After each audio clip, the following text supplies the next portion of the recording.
My name is Steve Brown. I'm a radiologist at Boston Children's Hospital. I'm pleased to moderate this session about medical legal issues and managing risk. I am honored to have share the panel with John Mezrich from Yale University, an emergency radiologist and formerly a practicing lawyer who will be talking about medical legal issues in emergency radiology. I'll be talking about some systems considerations for enterprises and individual practices that are considering more open and transparent communication with patients and families around error disclosure, and then we will be that will be followed by a legal reality check given to us by Kelly Yousem, who is a practicing attorney from Evergreen, Colorado, with extensive malpractice experience, who will kind of be giving us checking on whether or not we're giving you good information or not. So we'll start with Jonathan, and come on up.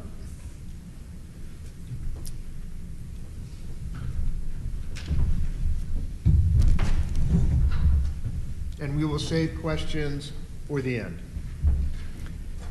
Okay, thank you for coming. My name's Jonathan Mezrich, and I'm going to be talking about medical legal issues in emergency radiology.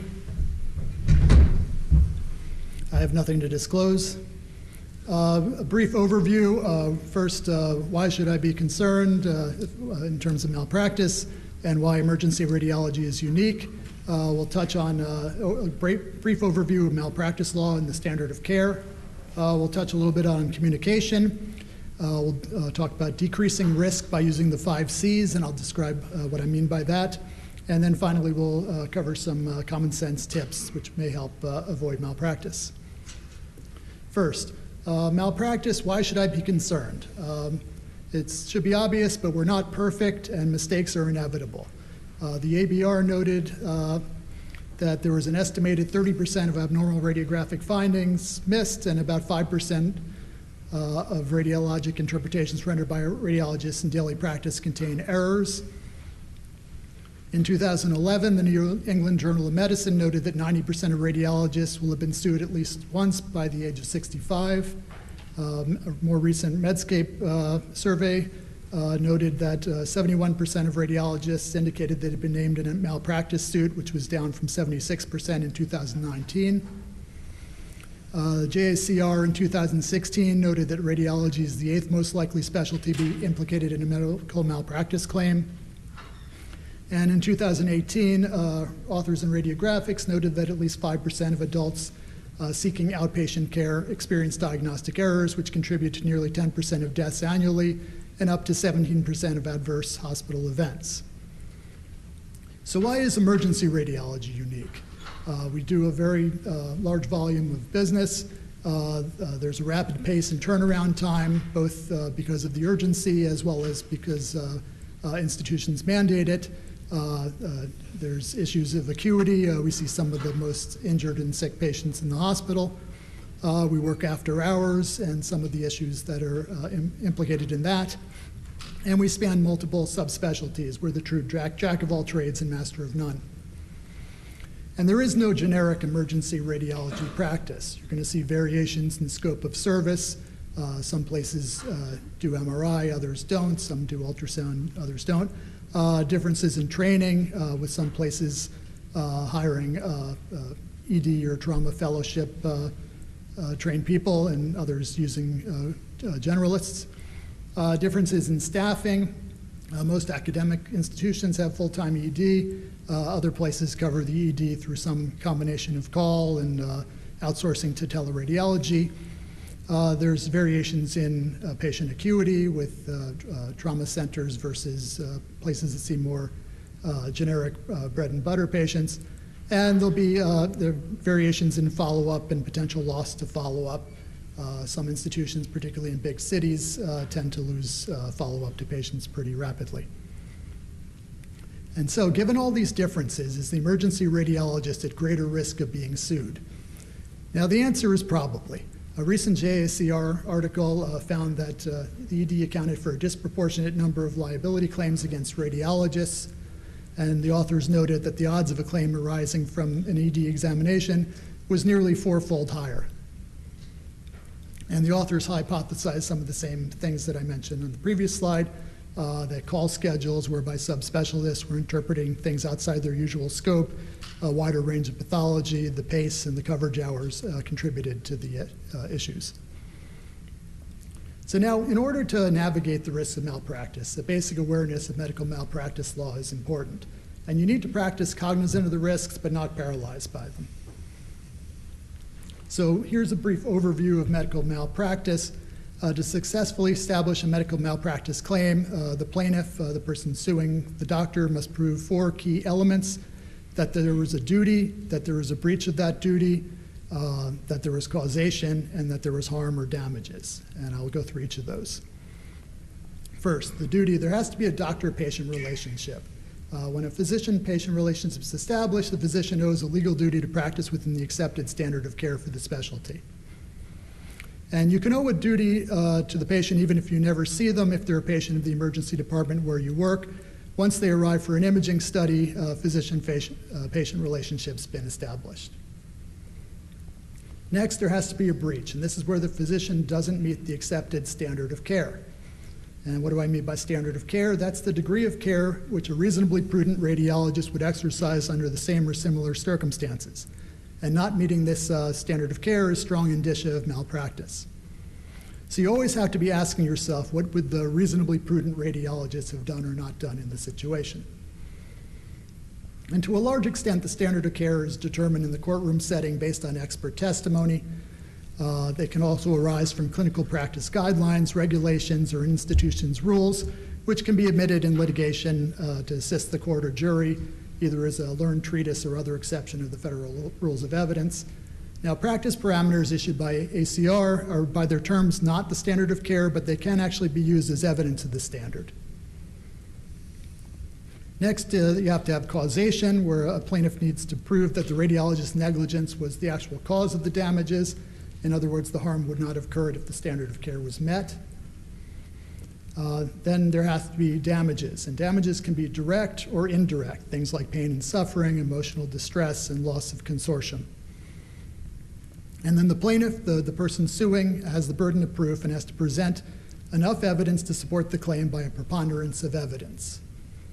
The preponderance of evidence is a more likely than not standard. It's greater than 50%, effectively a probably standard. And again, the plaintiff, the person suing, loses if he or she is not able to prove any of the 4 elements: a duty, a breach of the standard of care, causation, or damages. So you're asking yourself, if I meet the standard of care, make no errors, and dutifully and accurately record my findings in my report, am I good? And the answer is no. You still need to adequately communicate the findings. And then I know that liability for communication tends to be troubling for some because you may have acted with great skill and made a great catch, and you'll still end up being liable for what you might view as tantamount to clerical or administrative follow-through. But I think you need to look at failure to communicate as essentially fumbling on the 1-yard line. You've done all the hard work. Now you just need to complete the communication to get into the end zone. And courts have noted that the communication of a diagnosis so that it may be beneficially utilized may be altogether as important as the diagnosis itself.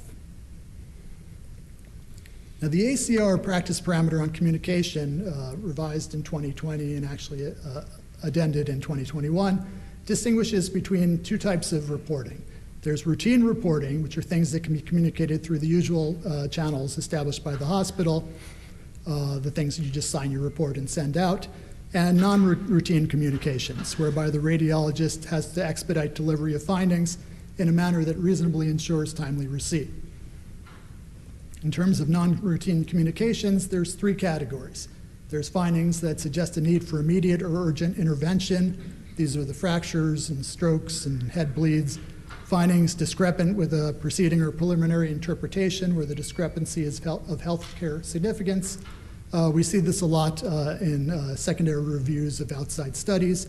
You may also see this if you're overreading a teleradiologist or a resident in the morning. And then finally, findings which are reasonably believed to be seriously adverse to the patient's health. and may not require immediate attention, but if not acted upon, may worsen over time and adversely impact the patient. These are the cancers. And the communication needs to be timely. It needs to be to the physician or healthcare provider responsible for treatment decisions or his or her designee. And if they can't be reached, it needs to be to the patient. And communication needs to be documented, including the time, method of communication, and the name of the person with whom the communication was made.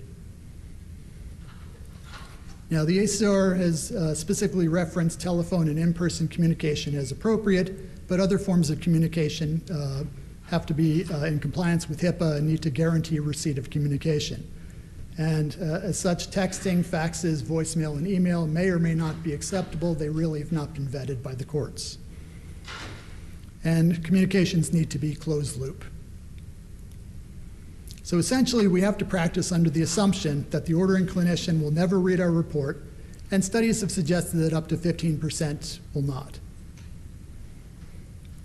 So here's a little aside. We had mentioned earlier that turnaround time and pace are some of the issues that give rise to liability in the ED. So is there such a thing as moving too fast, and is the pace of the ED set up for failure? In a 2019 article, Drs. Muroff and Berlin argued there is no credible relationship between speed of diagnostic image interpretation and accuracy.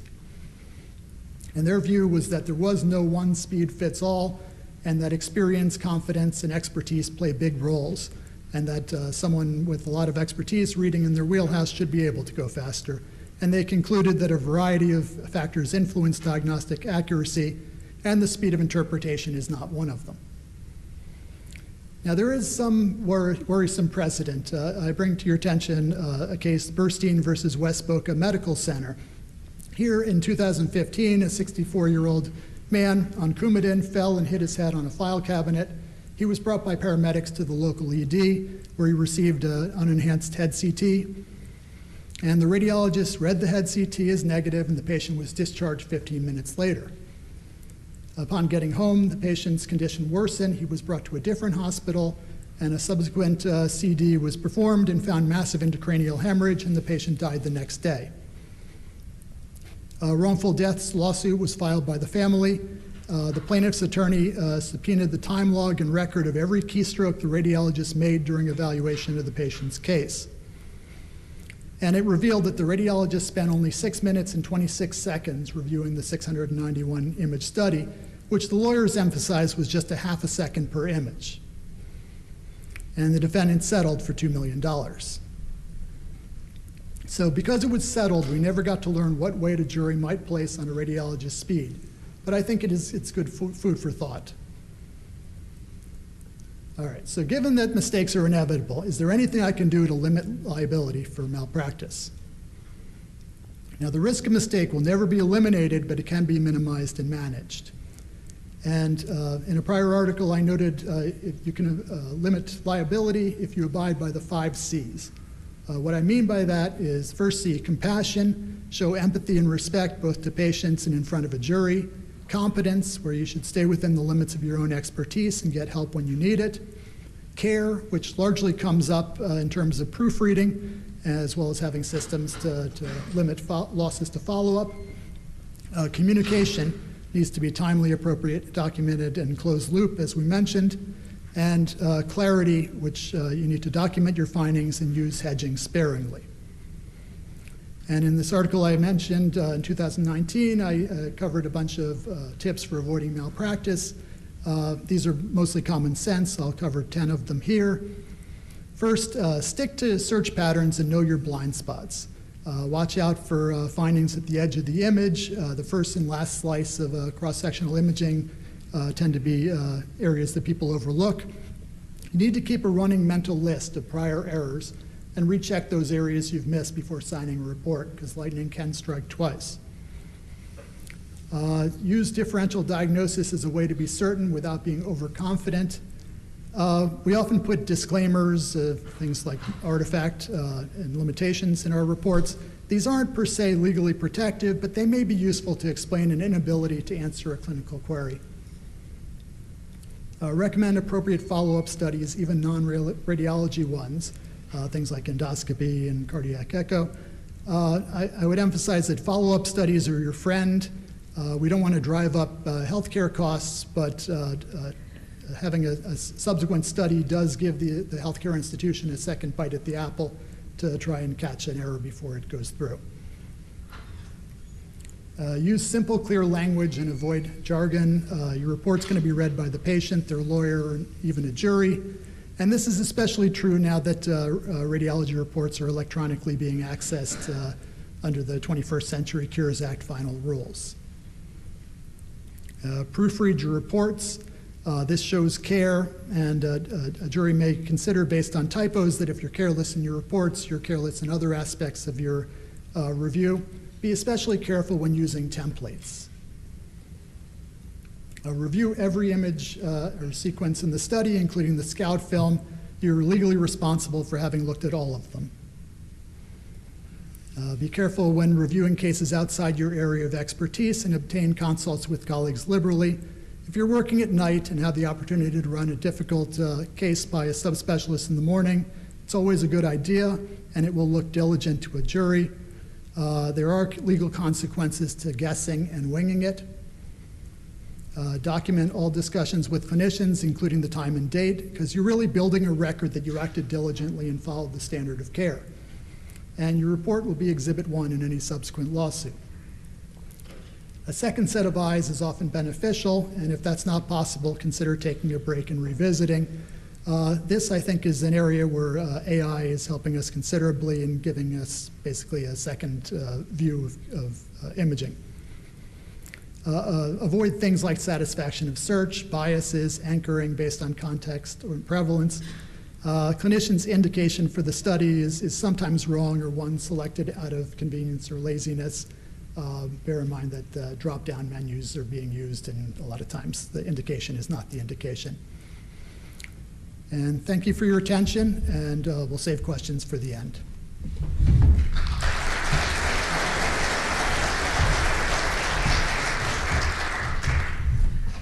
Thanks very much, Jonathan.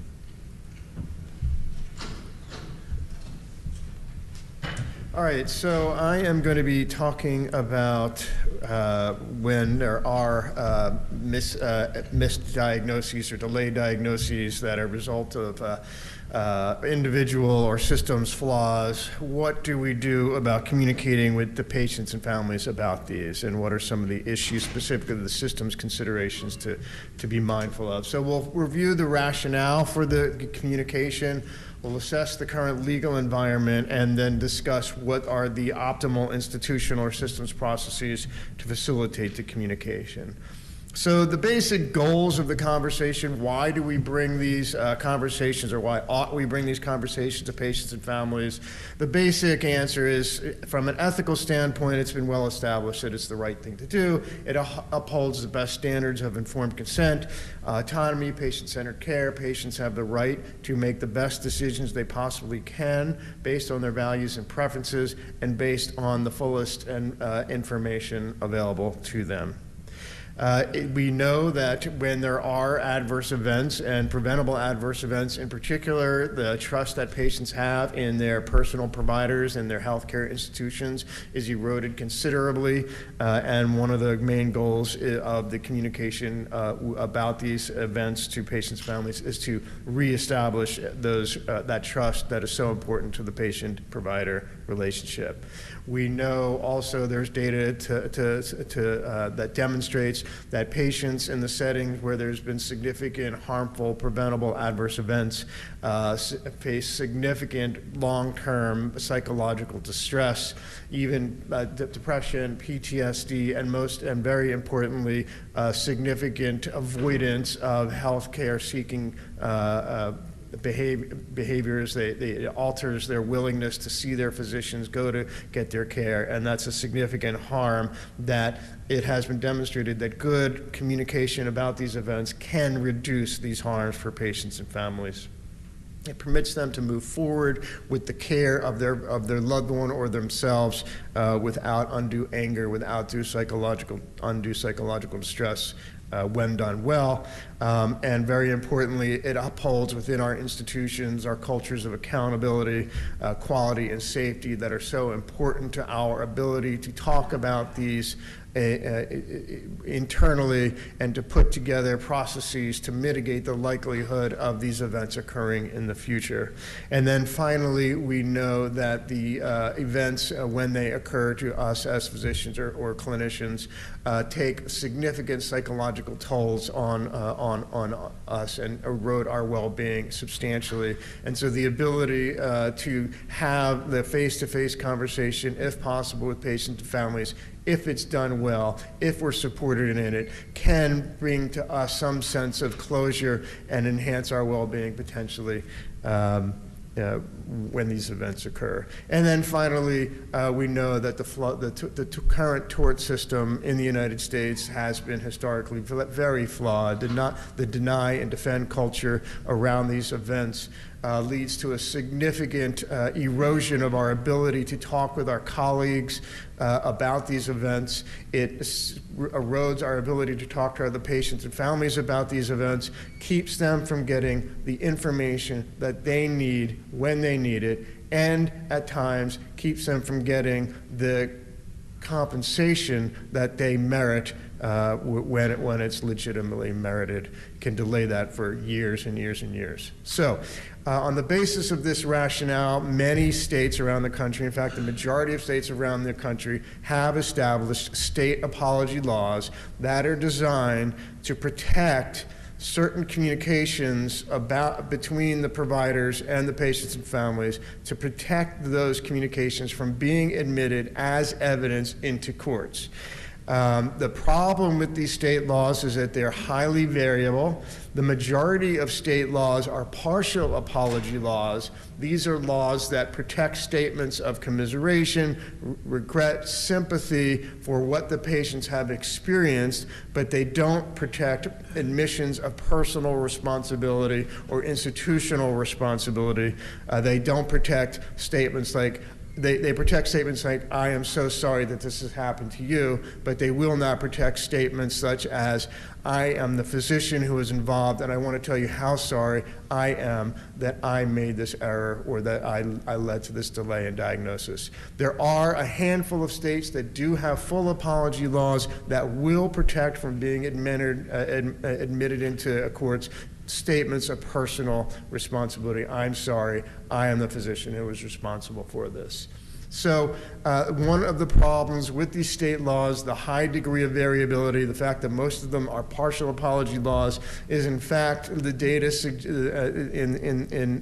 the available data suggests that the apology laws in fact have not been helpful and may have a paradoxically adverse effect in terms of medical liability risk. So they've not worked well.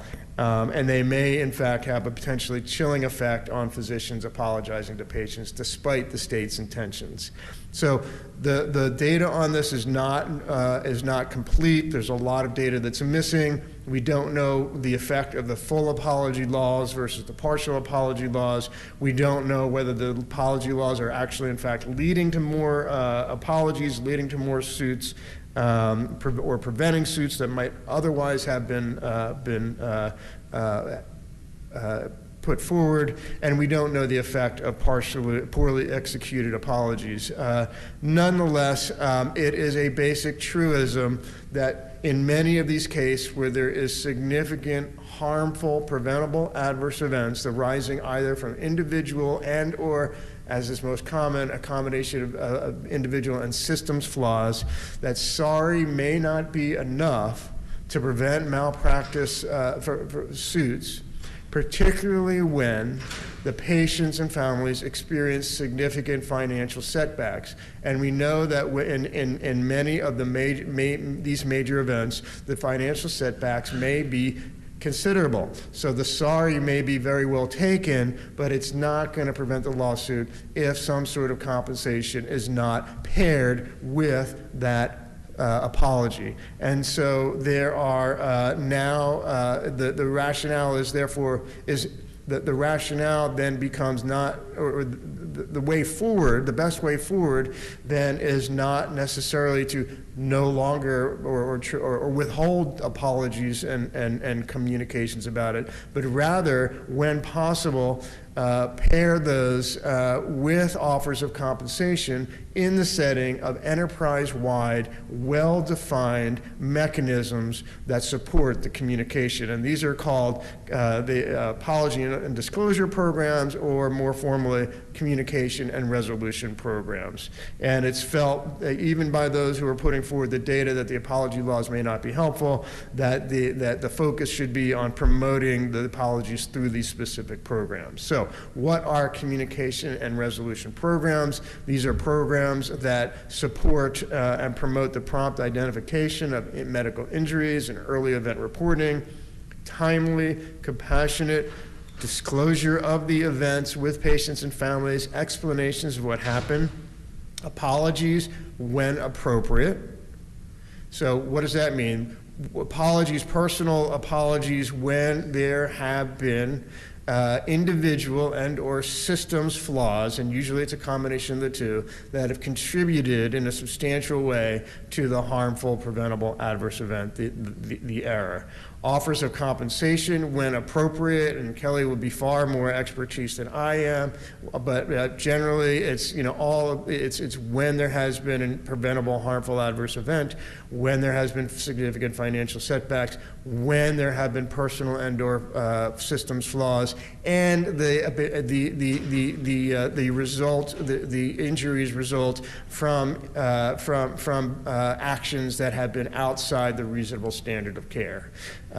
So that's an important caveat, and Kelly might be able to speak on that more. So offers of compensation when appropriate, aggressive defense of the individuals who are named in the lawsuit when it's deemed that the compensation is not appropriate, and then engaging the patients with the process of quality and safety to have their input into the quality and safety system. And it's very important to note that this is not just a one-off situation where the physician or whomever goes into the room and says, "Hi, I'm Dr. Brown. I am the physician who was involved, and I am sorry that I made this missed call that led to a long delay in your diagnosis." It's a very significant, substantial, multi-stakeholder process that runs up and down the chain of the hospital to the point where risk management, the insurer, the highest levels of the hospital, the legal office would need to be involved in order for the offer of compensation to be made. So now there are now well over 200 programs around the country that have established these communication and resolution programs. These are some of the most prominent ones that have reported their experience. There's some big names here, which is encouraging. The most encouraging aspect of this is that of the programs, at least whom have reported their data, none have yet reported any negative financial consequences to their overall risk portfolio. So that's good news. None have, in no situation where these communication and resolution programs have been implemented has there been financial losses. And there are some groups, for example, most notably the University of Michigan, as well as Stanford, that have reported some favorable outcomes financially overall. There have been a couple of programs that have reported quality and safety enhancements also. It's important to note from this list that most of these are large academic institutions with single insurers that are single risk managers, and that makes it much easier, particularly when the insurer and the risk manager are aligned with the institution on the priorities here. It's also really encouraging to note that, for example, the University of Michigan, which has reported the largest experience, is in a partial apology law state. Michigan's laws fall under the partial apology. So these programs will work, if done well, in partial apology law states. Now, there's not great data. In fact, there's not good data at all on what happens in private practices. Private practices are a different kettle of fish. Many private practices, you may have 3 or 4 involved in any given event. The insurers may all be different. The risk managers may have different priorities. So private practice is a much more difficult area.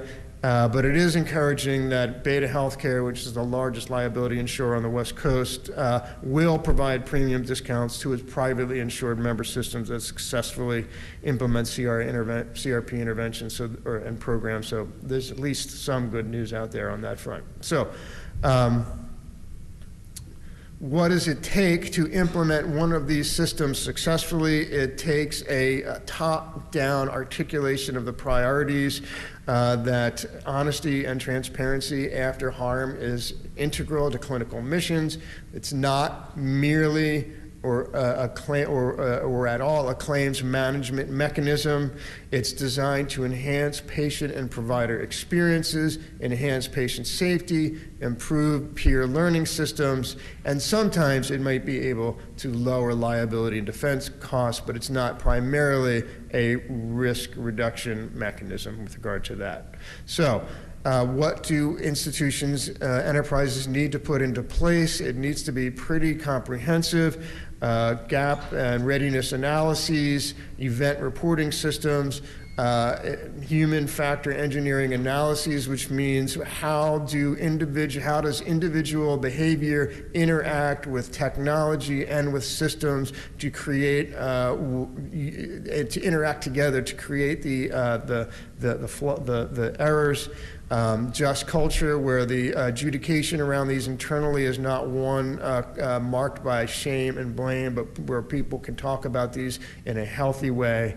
Extensive educational programming, strong relationships between the hospitals and risk managers, formal decision protocols so that if you are in the interventional suite and it is 12 o'clock in the morning and you have just, there's some event that has occurred, you know exactly who to call in that moment. Or if there's been a delayed diagnosis of a year, there is a formal mechanism that you can go to know who to call, how to manage it in the first 24 or 48 hours, how to manage what the communication is going to look like in the next 6 weeks or so, what the actual mechanisms are going to be for the quality and safety, the legal office, et cetera. Full-time managers, so that there's people overseeing it that can interface with people directly. Support for the clinicians, emotional support for the patients and families, peer support mechanisms for clinicians, and very importantly, communication training. You don't want to ask people to go into these exceptionally difficult conversations without training them to providing some sort of training, and also having coaches, a cohort of coaches who are available within the institution who can be called upon at any time to help in difficult situations plan for the communication, what needs to be communicated now, what needs to be communicated at some point in the future, who should be in the room, when it should occur, what should be said, and kind of help prepare people for the communication. And once you have those systems together in a coordinated way, then you have the circumstances that make the communication one which can be fruitful and effective. There's lots of good supports for this now, which is great because they didn't exist maybe 10 years ago. And I will thank you. And Kelly will now give us kind of the real story and whether or not any of this really works. Or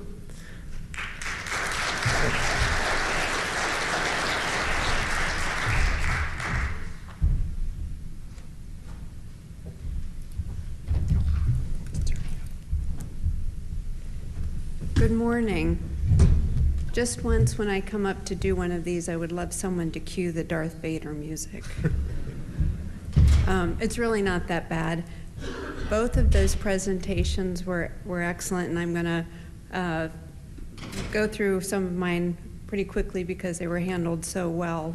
But I want to just take a a moment and say, when I was asked to talk on this, I had to go back and educate myself on a lot of these laws because we never use them. They're not in our toolkit, and they're not something that we, on the malpractice legal side, view to be effective most of the time. If I can just, in case I forget to say it later or say it strongly enough, I think the biggest way to implement change in this area is to have a cultural change within medicine that doesn't expect all of you to be perfect 100% of the time. We're human, mistakes happen, and that's why you have insurance, and that's why if there's an acknowledgement of an error early and a willingness to engage with the patient or the family to fairly compensate, then I think that makes all of the difference in the world. On my side, I deal with the public. I deal with the plaintiffs, the families, those who've been injured. And I have to deal with my own issues with reality with this population. And I'll just give you an example, and that is one that's commonly presented by the other side, and that is, you know, they want to ring the bell, they want to win the lottery just because a mistake was made.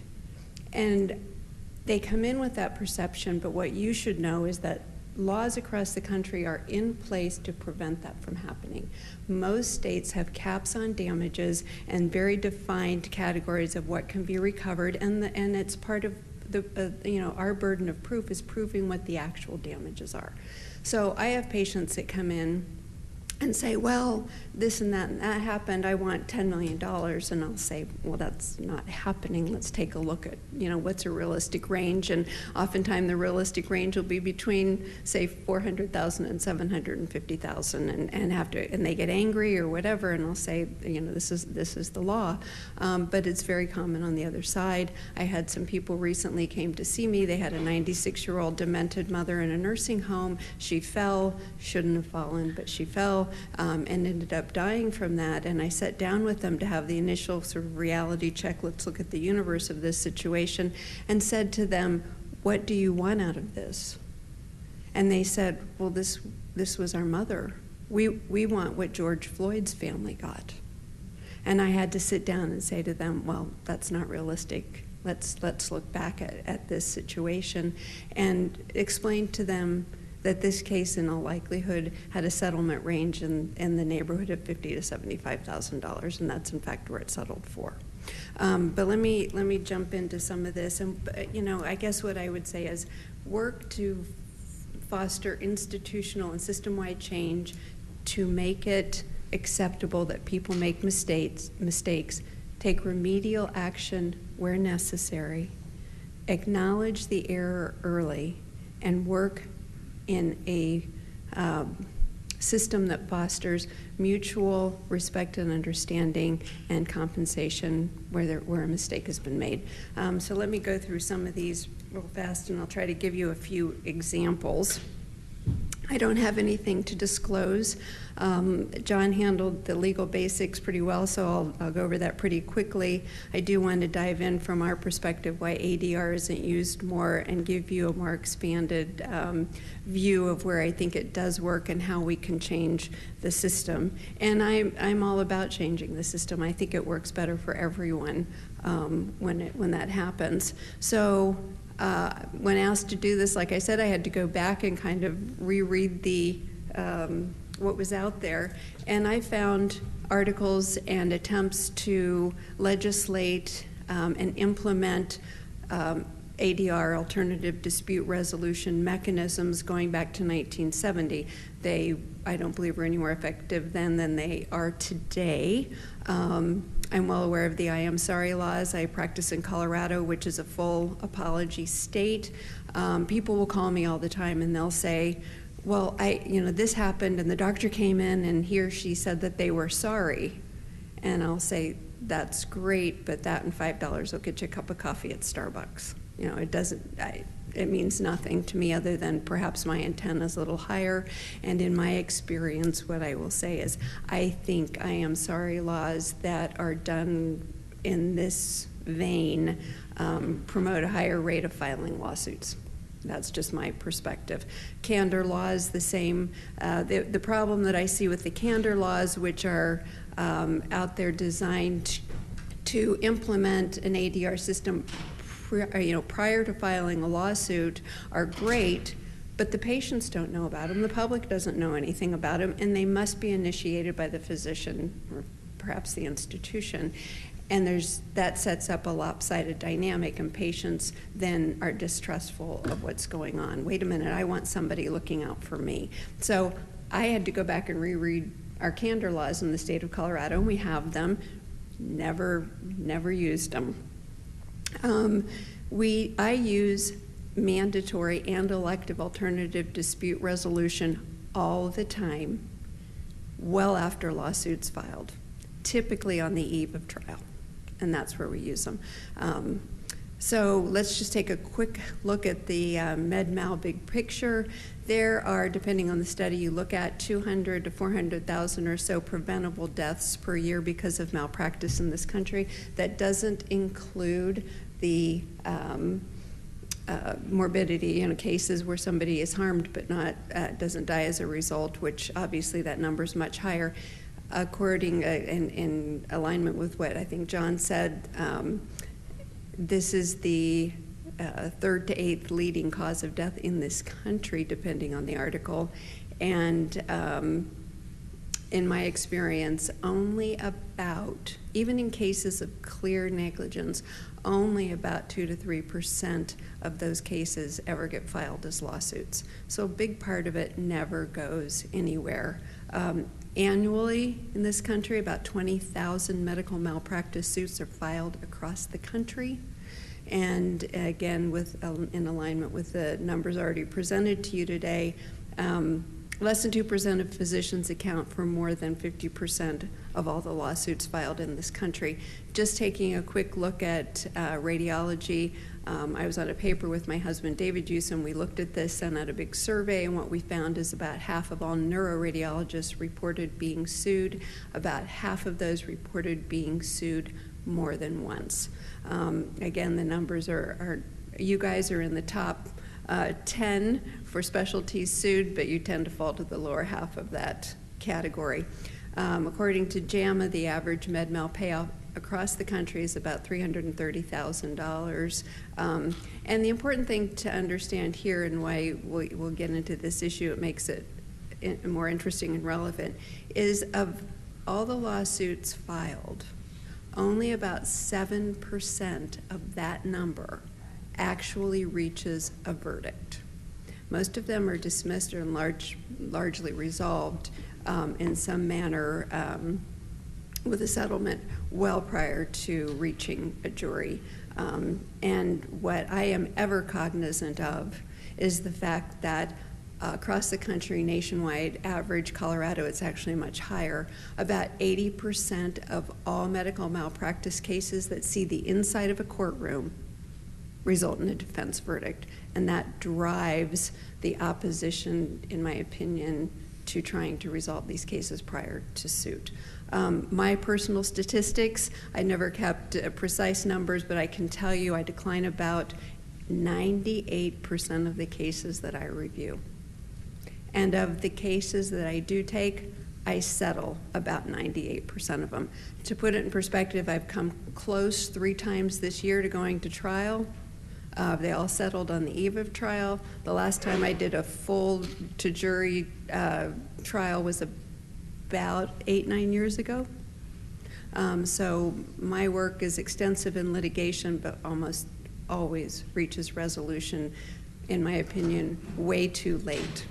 John went over the elements. The important thing to remember here is just because you make a mistake, it's not an automatic lawsuit. Most of the time it is not. I tell patients who call me all the time, look, just because the dragon wins doesn't mean that somebody malpracticed. Bad outcomes happen. In terms of looking at then what the big picture is, there's negligence that occurs out there thousands of times a day, and it doesn't result in harm. I look at those as sort of, get them out of the way, we're not interested. Then there's the negligence that occurs that has transient harm or It's not significant. There's some harm, but it's not enough to really make a difference. I'm not interested in doing those, and most good malpractice lawyers out there aren't either. So I think this is a place where it may be reasonable to go in and say, look, I'm really sorry this happened. Be cognizant that there aren't significant damages there. It probably makes you feel better, makes the patient feel better, and enhances the system. But those, for the most part, those cases aren't going anywhere towards litigation. I'm interested in the third category, which is the more clear-cut negligence, the better, with significant permanent injury. And typically, you know, I will not look at doing a case simply because of the realities of doing medical malpractice. I won't look at doing a case unless I can board at least $500,000 worth of reasonable damages with a pretty clear-cut liability. Now, if I have to fight harder on liability or negligence, but the numbers are higher, you know, I'm willing to take that risk, but that's kind of what the reality is about that. So why isn't ADR used more often from my perspective is there's distrust on both sides. I don't trust them, they don't trust me. I think that you all are not empowered as much as you should be to acknowledge an error and acknowledge it early. You guys aren't perfect, none of us are. Additionally, a very small percentage, in my opinion, are clear-cut.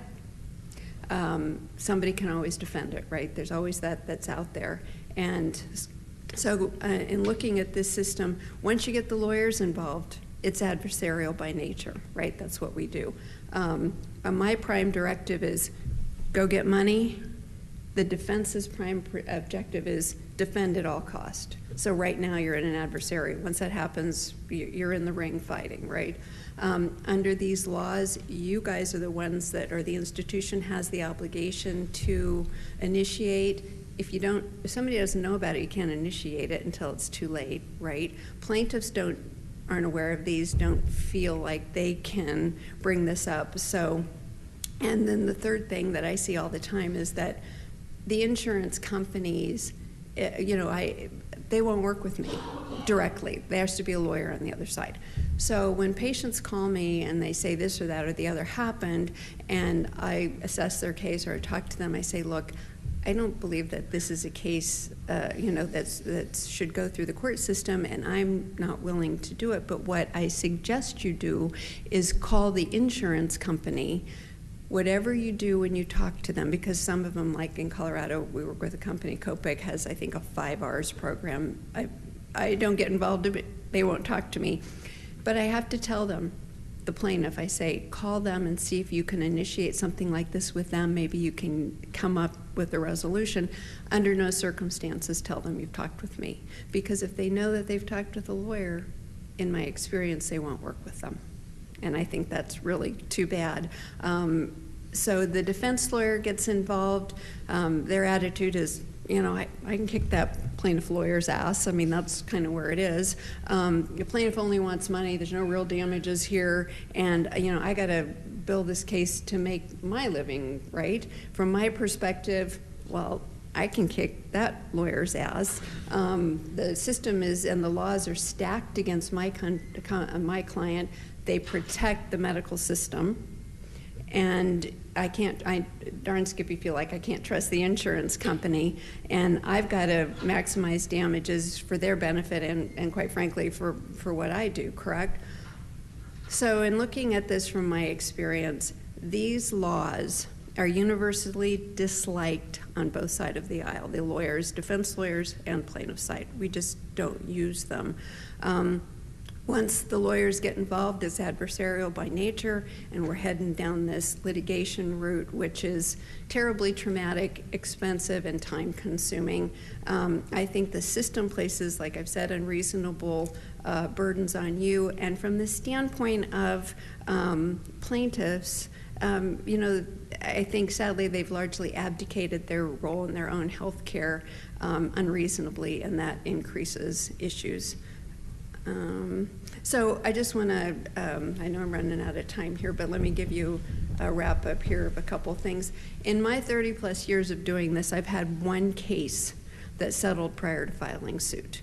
I've had 3 cases where immediately after lawsuit was filed, the physician stood up and said, hey, I made a mistake. Settle the case. Told their handlers, their attorney, their risk manager, their institution, settle this case.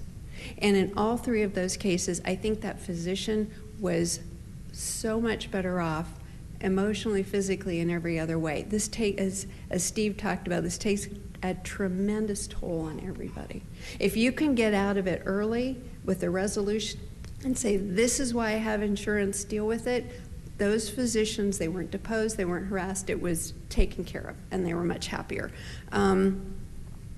So I've got one case that I want to present to you and that I think ties this up nicely in a bow. Several years ago, I had a 40-year-old man came to see me in incredible pain for 20 years, abdominal, pelvic pain, just back pain, just it was bad. And he had recently been to a physician who had said to him, let's just take a film. Let's just see what we've got. And the guy came to me with the image, and it'll self-explain here in a minute. But I said to him, what happened? What happened 20 years ago? Well, he had, due to a series of events, fallen off a roof and been diagnosed with, a film was done, been diagnosed with testicular cancer, underwent an orchiectomy followed by an abdominal, chest, and pelvic lymph node dissection, and undergone the radical surgery and a 3-month follow-up film. And the surgeon who had done it, the urologist, released him and said, you're on your way. Well, he came to me with this.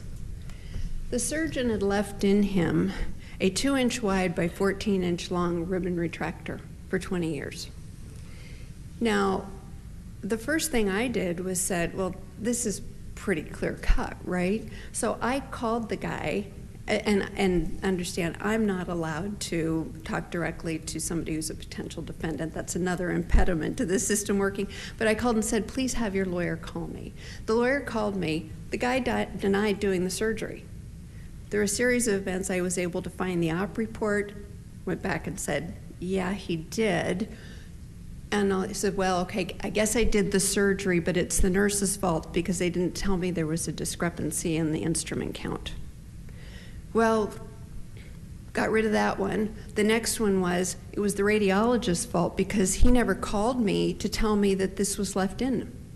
Well, due to another series of events, I finally found the radiologist who read the report. I didn't have the report. He read the report, and he testified in a deposition. Oh, yeah, I called Alex and told him that was there. Well, when the guy was finally boxed into a corner, they settled the case. But the point being, the reason why, in my opinion, he didn't settle the case 20 years earlier, he knew it was there, and he left it in this guy. He didn't say anything about it because he was a young doctor with a private practice and didn't want that blemish on his record. And instead of it being a pretty minor problem to solve immediately in real time, it mushroomed into this big, huge case that settled for hundreds of thousands of dollars, and it didn't need to be that way. So, given that, what the point being here, and there's other slides, but understand your relationship with your insurance policy. Work within your institution to foster an air where you're not stigmatized so much if a mistake is made. Understand the relationship with the lawyer.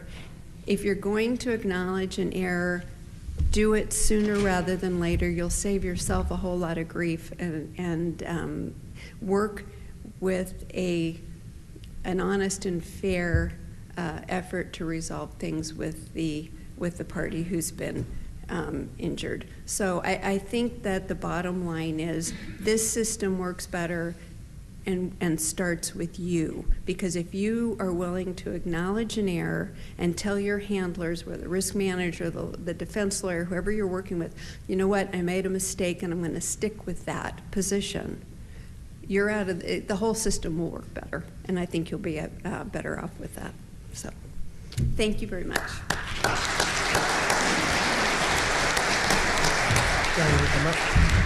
So thank you very much.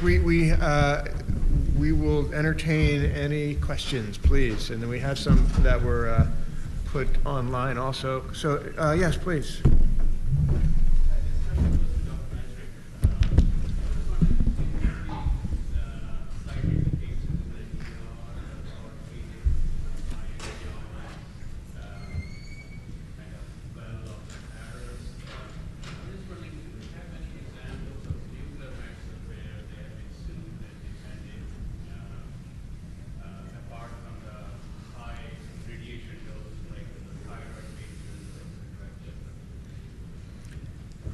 I don't have any specific examples from nuclear medicine. I mean, you can make mistakes in any field and potentially be negligent.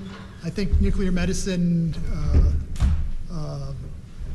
in terms of follow-up for cancers and things, the patient already is known to have cancer, so there's less liability there. But certainly, I mean, I can conceive of things that would be negligent that could result in liability, but I don't know a specific case. All right, thank you. Please, and then yeah, please.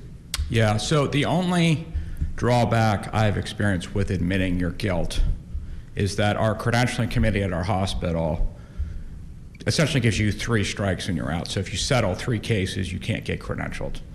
So there's an incentive from the physician to not do that because who knows when you're going to get your 3rd settle case. And so I guess my question for the panel is that common at your institution where if you are on the record of settling 3 cases, can then you no longer get credentialed at your hospital?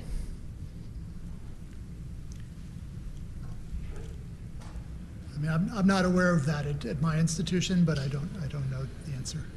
I'm not aware of the policy at my own hospital on that.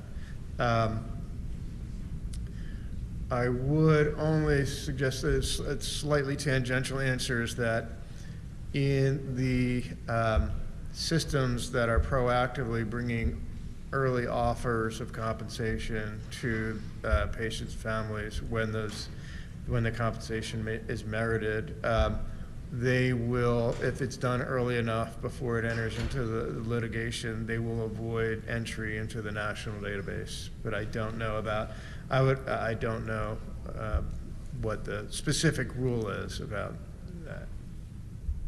that. Yeah, please, and then we have some online questions. Yeah. So it seems there's a general acknowledgement that the system doesn't require some work in order to make it better. Were you to zero baseline it, just take the whole thing apart and say we're going to reconstruct it from the ground up, are there any models in any other countries? I'm not going to ask that you guys come up with a completely new system. That's unfair and it's basically untenable. But are there any models anywhere else where if you had to look out and say, this is, of the range across other systems, this is kind of the nominal best in class? Are there any others where you'd use that, of which you're aware, as a template to start from the zero baseline, rebuilding our system for how we handle these things?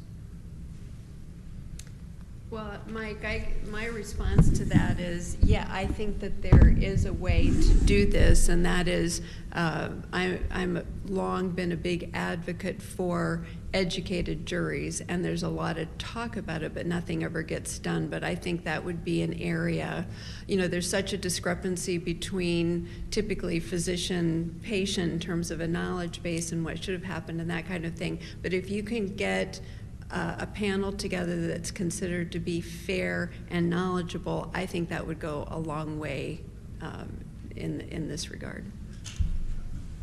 And I would say if you're looking for examples of systems where this has worked well, which work well, I would point to the University of Michigan system and to the Beth Israel Hospital, Deaconess Hospital in Boston, where they've reported at least about what their systems are like. And if you want to email me, I can send you the information on that. There was one caveat to that I was going to bring up. One of the issues is that we don't know yet how these are working for radiology. So none of the so within the groups that have published on their experiences, with communication and resolution programs, we don't know what's been happening with the radiology aspect of it. And it would be great if folks from those groups could begin to publish on what the experiences have been, how it's worked. But, you know, the institutions that I've worked with I provide communication training. You know, I work a lot with the risk managers and the kind of the level of the CMO and vice presidents for quality and safety. And they are all highly invested in the successes of it. And so I think really the systems, you know, they start from the top down. And if it's articulated well, the system, it can take a lot of work to put the system together, but it can be done. Let's see, one question. This goes, I think a lot of people are asking this, do most or all PACS systems provide information about how long a radiologist spends looking at the images, such as in the example, and how much can you, and I'll add in, you know, are all keystrokes recorded? And if I decide to, you know, if some patient has a condition that I don't know what the condition is and I have to Google it, is that all recorded also? I mean, I don't know exactly what each PAC system does. I know if you log into a case, that is recorded. So looking at cases that aren't your own cases is going to show up on logs. But I don't know specifically whether, you know, most PACSs keep that data. The one in that case certainly did. Great. It's 10:31 now, so we'll be available up front, but unfortunately we're going to have to. Thank you very much for coming.